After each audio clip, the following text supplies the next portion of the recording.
Foul is Fair. Chapter 11, The Grey Lady. So what's next? Megan asked. The unseelie King's Tower in the west wing of the house, Kasha said, pointing in the right direction. Right, we were supposed to meet someone else. With lights? The Grey Lady, your dad's seneschal. She runs the unseelie court whenever he's gone, Lani said. Should we really be going into, the area that's all unseelie without the guards and things? Megan asked. Kasha snorted. Speaking as a card-carrying unseelie, we're far better off going there without the guards than with them. Okay, point taken, if not quite what I meant. Yes, Lani said, we need to go there. It's dangerous, but with Kasha and Aisling along, we should be fine. Besides, your dad's place may be the best spot to sleep with this crowd. It's getting too late to head out to the wilds now, but we could stand to stock up on supplies anyway. I've got some, but a few more won't hurt, and we might find something useful. They got a lot of questioning looks as they left the main section of the castle and moved through the winding halls. Without Aisling guiding them, Megan, at least, was pretty sure that she'd have gotten lost a few times over. When they reached the west wing, the decor took on a decidedly darker edge. There were fewer windows, and while the suits of armor remained, most had weapons at the ready, and not all of them were entirely cleaned of what appeared to be bloodstains.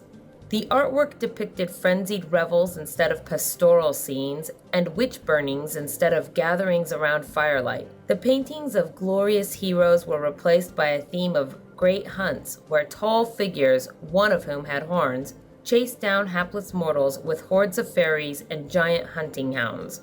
Even the ivy changed, trading in its multicolored flowers for hooked barbs. She quickly learned to be careful about the thorns after brushing one. Despite her barely touching the vine, the barb drew blood from the back of one hand, and she watched while the droplet of blood on the tip of the thorn was absorbed into the vine. She once again had to be hurried along at times by her companions, particularly Lani, who seemed especially eager to keep moving. They were challenged in the halls for right-of-way once or twice, but between Kasha and the cats, whom she had chosen not to leave outside with the chariot, the other Fae always elected to move aside. They finally reached what Aisling identified as Riacard's chambers. While the door was initially locked, some protective enchantment on them recognized Aisling. The pixie whispered a few words, which a light wind picked up. Megan listened in fascination as the same syllables repeated over and over, muted by a whistling wind in the formerly still hallway, and then the doors simply creaked open as the winds stilled. The leopard without a helmet pushed through the doorway first, followed by his brother. Kasha followed. Megan and Lani exchanged a glance, then followed. Megan paused, noticing Aisling wasn't following. Instead, she remained astride the Count as he settled on top of the open door. Coming? Megan finally asked. No, thanks. He has a thing for perching atop chamber doors, at least for those lacking busts of Pallas. It makes him feel especially literary. I hear she really didn't have much of a bust, Kasha commented. Megan eyed the pair for a few more moments, shrugged, and continued into the room. Riacard's chambers weren't a mess, not precisely. Rather, the chaos and mismatched elements of the room were neatly organized and perhaps designed with strange contrasts in mind. A pair of light, curved swords were mounted on the wall, with a Fender Stratocaster hung up between them. An entire wall of the massive chamber was lined with thick tomes, judging by the lettering, apparently written in dozens of different languages. Amongst all of the weighty books, however, were some more legible oddities, such as worn copies of The Anarchist Cookbook and A Clockwork Orange. When the shelves reached the corner, the bookcase continued, but the expanse of shelves there that covered a third of the wall held the most impressive collection of CDs, cassette tapes, records, and the odd 8-track that Megan had ever seen. At the center of the room was an open display case containing a figure nearly 6.5 feet tall, of dark, thorny material, though there appeared to be some sort of threads of mossy silk in parts. Strange as the armor was, the mask was the most notable. Though no part of the face was left uncovered, there was multiple layers to the twisting thorns there, giving it some depth, and, she imagined, the look as if the face was in the middle of some savage howl of joy. The only real gaps were where the thorn branches parted just a little, leaving room for the wearer's eyes, though even there the combination of thorns jutting into the open space and the slant of gaps made it appear more sinister. "What's that?" Megan asked. "Riocard's armor," Kasha explained, strutting over to it. "Mostly only wears it for special occasions. You have no idea how long it takes to weave all the enchantments for good briar mail." She knocked on one of the arm bracers. The sound echoed. Megan reached over to mimic the knocking and repeat the sound, but as she touched the armor, the thorns started to unwind from the display frame and wrap themselves around her arm. "Megan!" Lanny shouted as the armor warped around, and Kasha quickly grabbed Megan and dragged her back.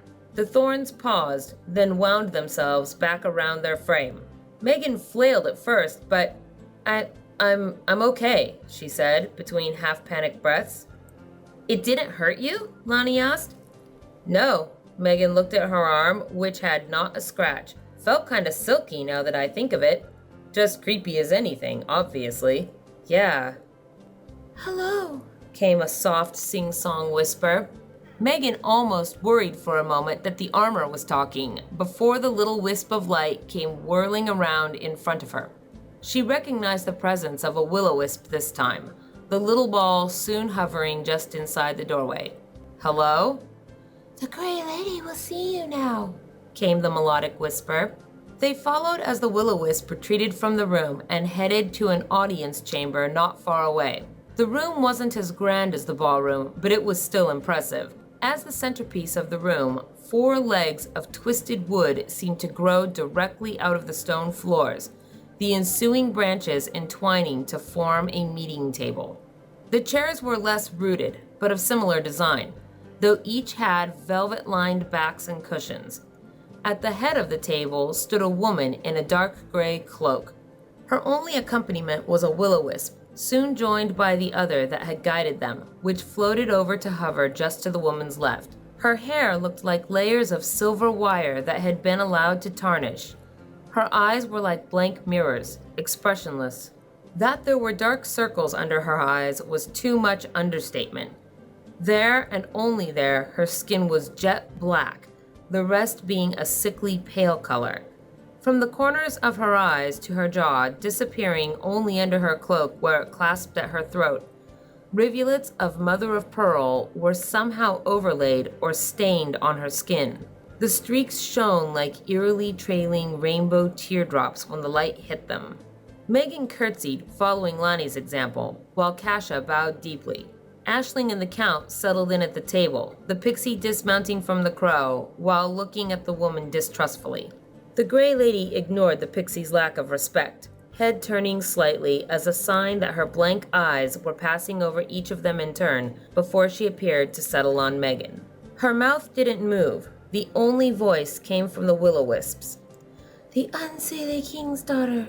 I should have known that those years he was gone so often, our king was pursuing his fascination with mortals." Megan paused, a little unsure whether to address the woman or the glowing ball of light. She finally managed, "Yes, that's me," before growing a little bolder, "and I'm here to find my father." "Of course you are," the will-o-wisp said, "but you're running out of time." "I know, less than 2 weeks until Halloween. You're his seneschal. Do you know anything that would help us? Or maybe you could help out? While he's gone, the unseelie listen to you, right?" The Gray Lady's lip turned upward for a brief moment. Megan took it as a sign of her finding something terribly amusing. "The unseelie have at least mostly obeyed my edict to stay out of the mountains and the winter marches." "Stay out of them? But that's where my dad disappeared. With enough people, surely you'd be able to find him." "Or lose more people to the same trap or treachery." "Sorry to put it like this, but it doesn't sound like you've done a lot to find my dad, if you're keeping people away from where he disappeared." "I've done what I found necessary to secure the people under our responsibility. Or Laith, apparently," the Gray Lady frowned slightly, "has a plan." "Yeah, We're going to get the Sword of Light and go cut my dad out of whatever's got him." "That may work," came the whispers. "A last resort. But we should consider this thoroughly. Possibly send someone older and more experienced." Megan straightened herself as much as possible, looking up at her. "Well, it looks like you're running out of time, and I'm the only half-human you've got lying around who can get the sword, so I'll get back to you about precautions when I have it." The haunted, iridescent eyes in the gaunt, iridescent mottled face stared for a moment. "Very well. Good luck." The gray lady bowed her head, turned, and walked away, trailed by the pale balls of light.